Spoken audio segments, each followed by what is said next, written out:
All right, so next up, we're gonna get Amy's mom and dad up here to try to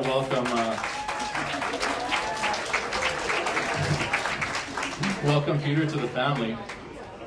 When I asked Howie what his first impression of Peter was, you guys can walk up. It's okay. They already clapped. He said that he was actually pretty impressed with Peter, and he thought he was a keeper right off the bat. But he kept wondering why Amy tried to hustle Peter out of the house all the time. So there must have been some secrets there.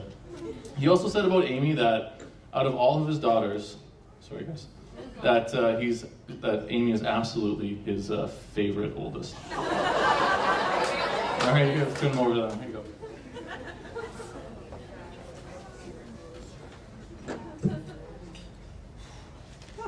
Hi, I'm Kim. That's Howie. Hi. I'll be real short. 5'7". Amy came into this world 2 weeks late, and I was convinced that she was the most beautiful baby I'd ever seen. Neither has changed.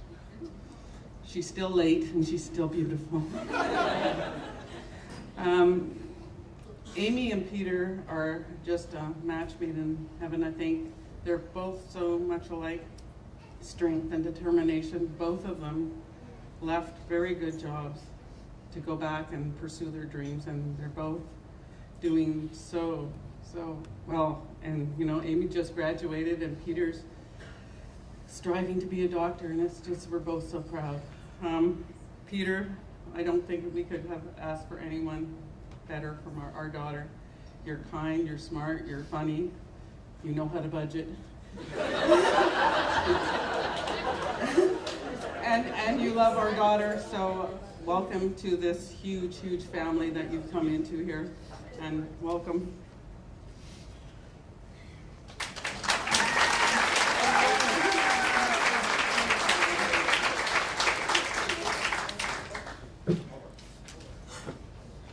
So we've had laughter, we've had tears, we've had pathos. Now you got me.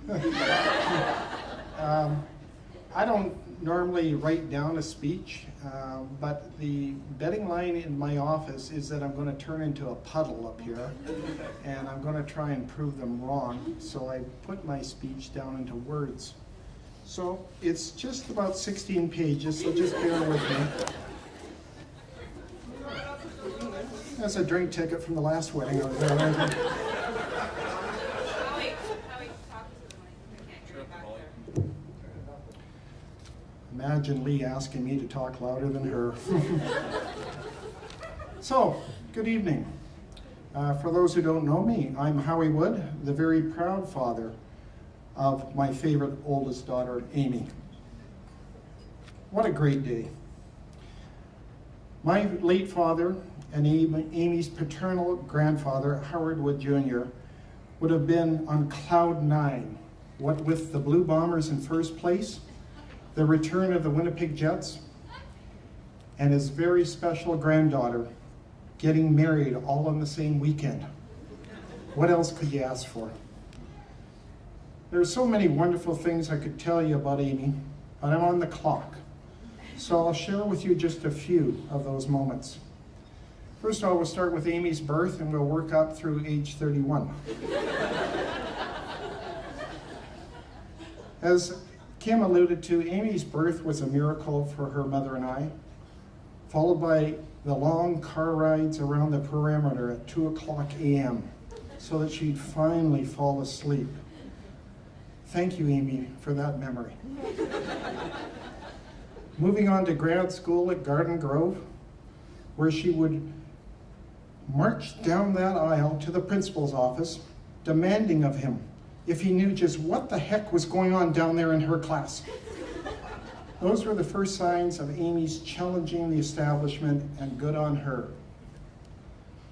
The start of her ringette career at age 6, and under my novice coaching, she learned early, if you're going to play a game, play it with passion.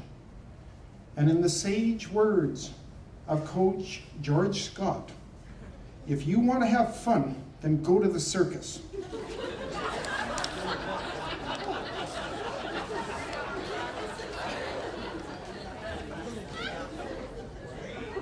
Thank you, George. Amy was always a team player and a leader. 25 years later, she continues to play the game with her two sisters, Laura, my favorite middle daughter, and Sarah, my favorite youngest daughter.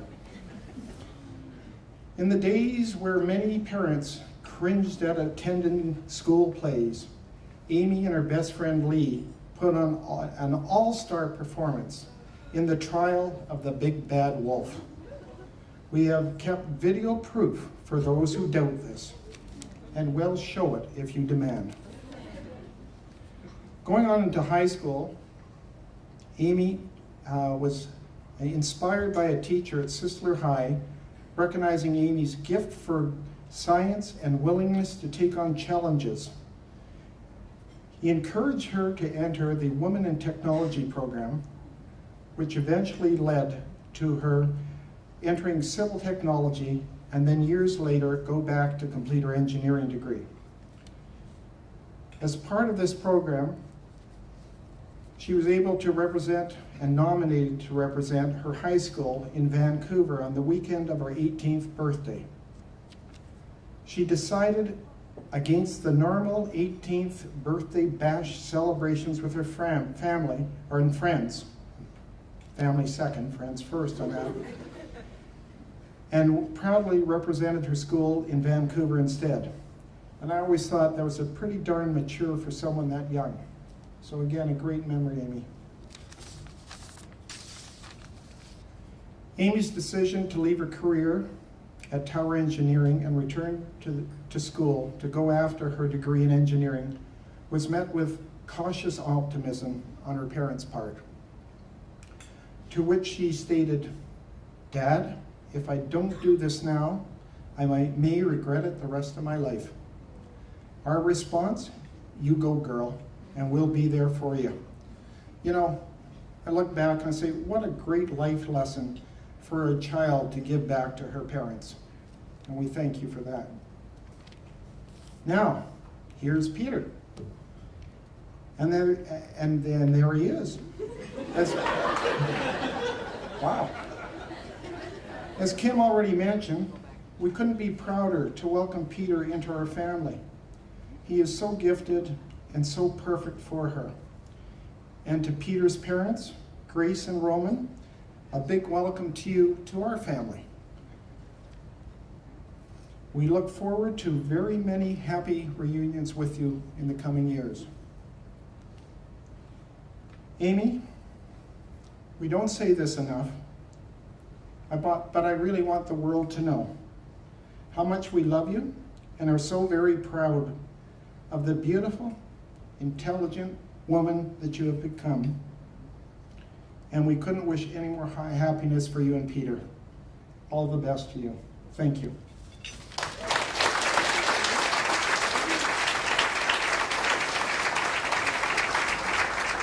So to that end, I'd like to propose a toast to my daughter Amy and her new best friend for life, Peter.